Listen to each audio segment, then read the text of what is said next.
Assalamualaikum warahmatullahi wabarakatuh. Kami dari kelompok tugas akuntansi keuangan menengah 2 yang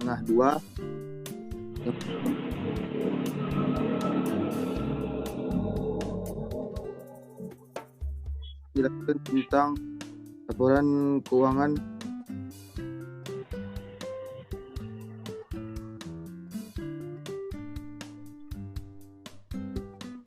Di sini saya akan menjelaskan tentang perbedaan dan wajar instrumen. Ini instrumen keuangan PT Persero adalah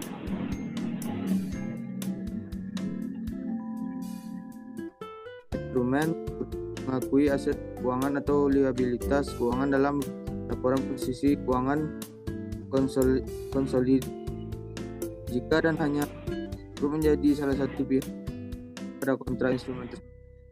Pengakuan awal aset atau liabilitas keuangan untuk mengukur pada nilai wajar. Dalam hal aset keuangan, liabilitas keuangan diukur pada nilai wajar. Nilai wajar tersebut ditambah atau dikurang dengan biaya transaksi yang dapat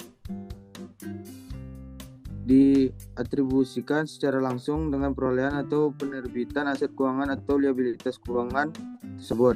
Biaya transaksi yang dikeluarkan sehubungan dengan perolehan aset keuangan dan penerbitan liabilitas keuangan yang diklasifikasikan pada nilai wajar melalui laba rugi dibebankan langsung ke dalam periode yang bersangkutan. Pengukuran selanjutnya aset keuangan subsequent instrument of financial aset perlakuan akuntansi sebelum 1 Januari 2020. Pengukuran selanjutnya aset keuangan tergantung pada klasifikasinya pada saat pengakuan awal.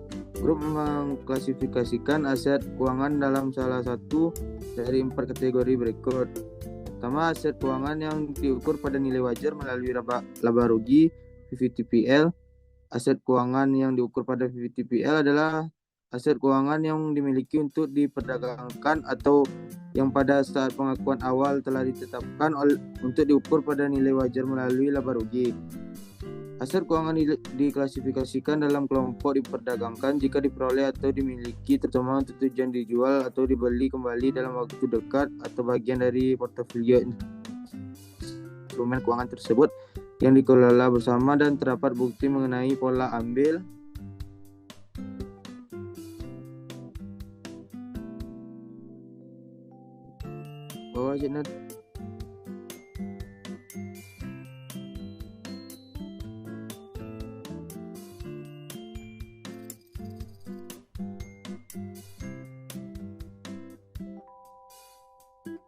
aset keuangan diklasifikasikan dalam kelompok diperdagangkan jika diperoleh atau dimiliki terutama untuk tujuan dijual atau dibeli kembali dalam waktu dekat atau bagian dari portofolio instrumen keuangan tersebut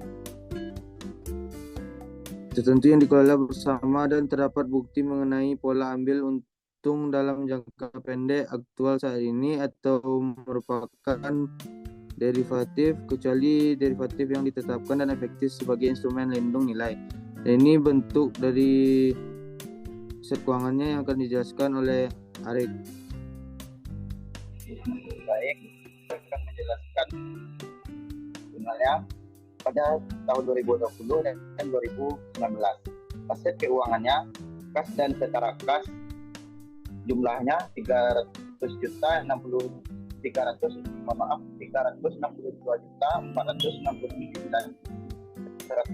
rupiah, dan pada tahun 2019 berjumlah 145.544.845 rupiah. Piutang usaha 450.222.169 rupiah, dan pada tahun 2019 480.633 rupiah 33.738 rupiah.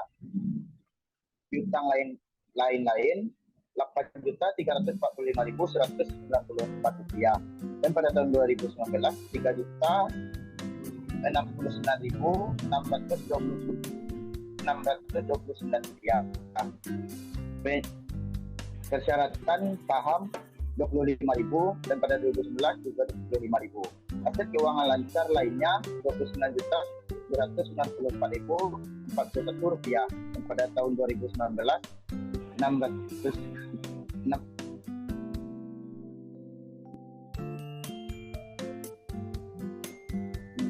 kas dan setara kas yang dibatasi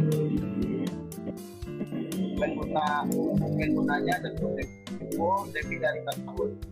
Jumlah hasil keuangan pada 2019 Rp4.500.000 itu lebih dari 1 tahun, dan pada 2020 tidak ada. Jumlahnya pada 2020 Rp850.855.505. Kembali. Nah, di sini perbedaan dari nilai wajar atas instrumen PT Bank Aladin Syariah Tbk adalah bila nilai wajar aset KT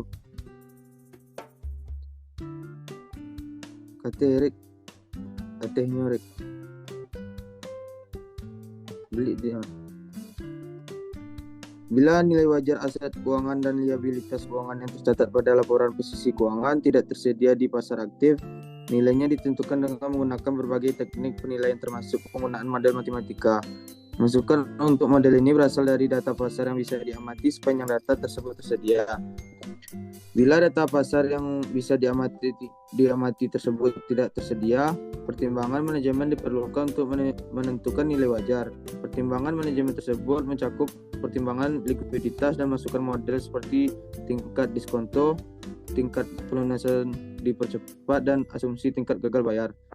Di sini perjalanan akan dijelaskan oleh Arik. Ini pada PT Bank Aladin Syariah Tbk pada 31 Desember 2021 belum jatuh tempo dan tidak, dan mengalami penurunan nilai belum jatuh tempo dan tidak mengalami penurunan nilai pasar dan inflasi, dan aset keuangan lanjutan investasi pada surat berharga aset lain-lain jumlah Rp901.092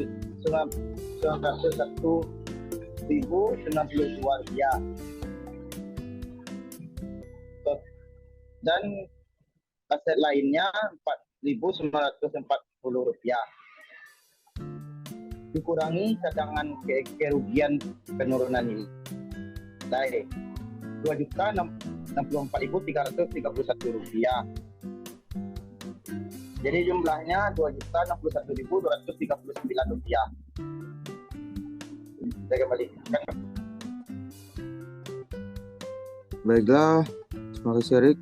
Di sini kami akan menjelaskan perbedaan kas dan setara kas dari kedua perusahaan manufaktur dan bank. Kas dan setara kas adalah uang tunai di tangan bendahara, penerimaan dan saldo simpanan di bank yang setiap saat dapat digunakan untuk membiayai kegiatan investasi jangka pendek yang sangat liquid dan siap dicairkan, menjadi kas serta bebas dari risiko perubahan nilai yang signifikan. Wow.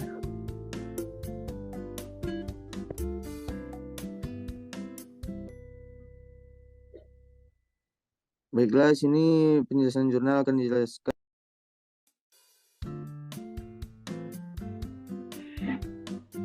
Ini pada PT Semen Batu Raja. Kas dan setara kas Rp176.785.762. Pengaruh perubahan selisih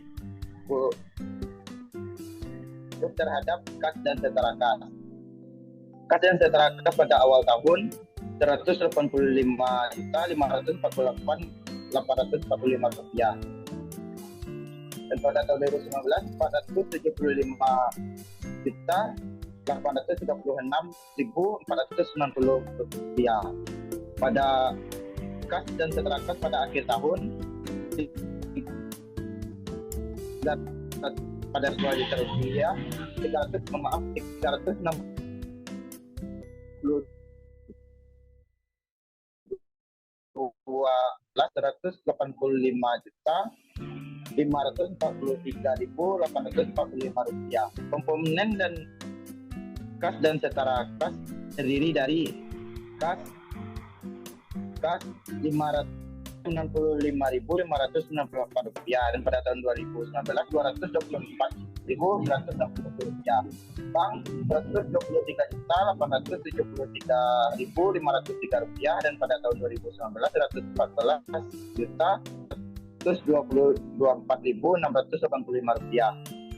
Deposito berjangka dan kal deposit 238 juta rupiah dan pada tahun 2019 1 juta rupiah. Total pada tahun 2020 itu 62.469.101 rupiah dan pada tahun 2019 185.648.845 rupiah. Dan pada PT Bank Aladin Syariah Tbk, kas dan setara kas pada tahun 2021 55.483 rupiah dan pada tahun 2020 121.547 rupiah. Pengaruh perubahan kurs mata uang pada kas dan setara kas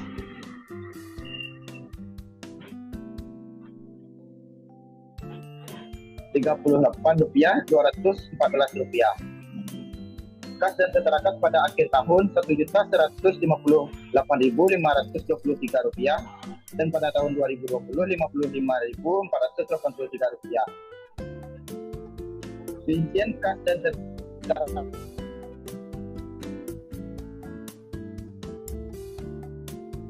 kas terdiri dari 120 rupiah 16.300 dan pada tahun 2020 4.163 rupiah. Giro pada bank lain 2.445 dan pada tahun 2020 2.038. Penempatan pada Bank Indonesia yang jatuh tempo dalam 3 bulan dari tanggal akuisisi pada tahun 2021 1.139.500 dan pada tahun 2020 49.100. Total kas dan setara kas pada tahun 2021 1.159.523 rupiah dan pada tahun 2020 55.483. Baiklah, saya akan menjelaskan piutang dari laporan keuangan perusahaan manufaktur dan bank dari PT Semen Batu Raja.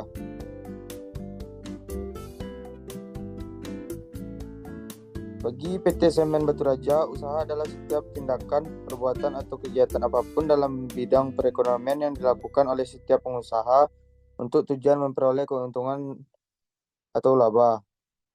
Dan piutang dari PT Bank Aladin Syariah adalah hak perusahaan atau individu atas sejumlah uang dari transaksi penjualan dalam memperoleh haknya. Perusahaan atau individu sebagai kreditur atau pemberi utang memberikan tanggal jatuh tempo kepada debitur pihak yang berhutang untuk dapat melunasi hutangnya. Berikut ini adalah contoh piutang pada PT Bank Aladin Syariah yang akan dijelaskan oleh Arif.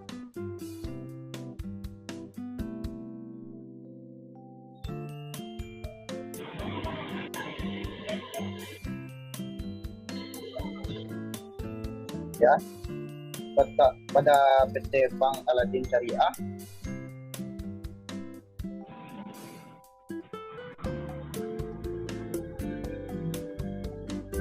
pada 31 Desember 2020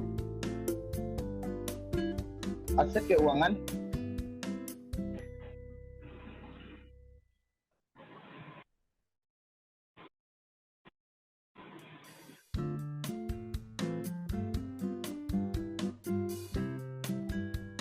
aset keuangan, giro pada Bank Indonesia Rp4.163, giro pada bank lain, yang di lembaga keuangan finansial institution Rp2.038. Penempatan pada Bank Indonesia pemerintah pada di pemerintah Rp49.100, dan investasi pada surat berharga pada pemerintah Rp608.728, utang menambah aset lain-lain Rp5.144. Jadi totalnya pada pemerintah Rp67.135 dan lembaga keuangan Rp2.038 dan lainnya 54. Jadi totalnya 669.227 rupiah. Dikurangi catatan kegiatan penurunan nilai, jadi menjadi neto 669.205 rupiah. Dan pada PT Bank Semen Bruta, pada PT di 2020 aset keuangan kas dan setara kas 362.185.648.846 rupiah. Piutang usaha 40.169 rupiah, dan pada tahun 2019 480.633.738 rupiah. Piutang lain-lain 8.345.164 rupiah, dan pada tahun 2019 3.069.629 rupiah.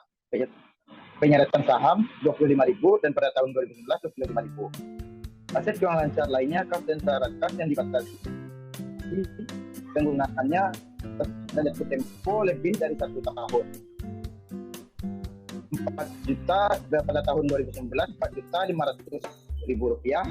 Jadi jumlah aset keuangannya pada tahun 2020 855.505 rupiah, dan pada tahun 2019 660.650.400.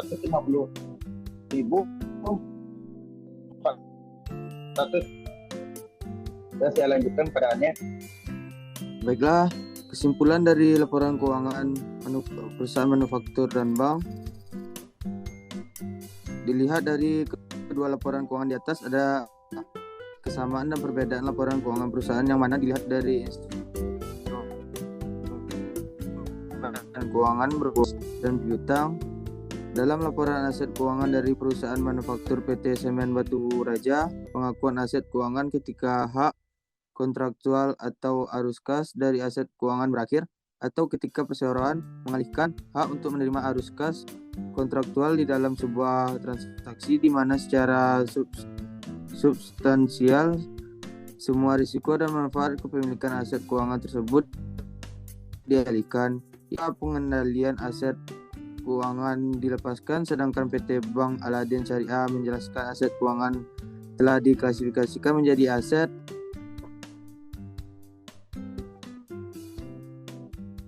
keuangan yang diukur pada nilai wajar melalui laba rugi, nilai wajar melalui penghasilan komprehensif lain, dan biaya perolehan diamortisasi, sama halnya dengan setiap liabilitas keuangan yang juga telah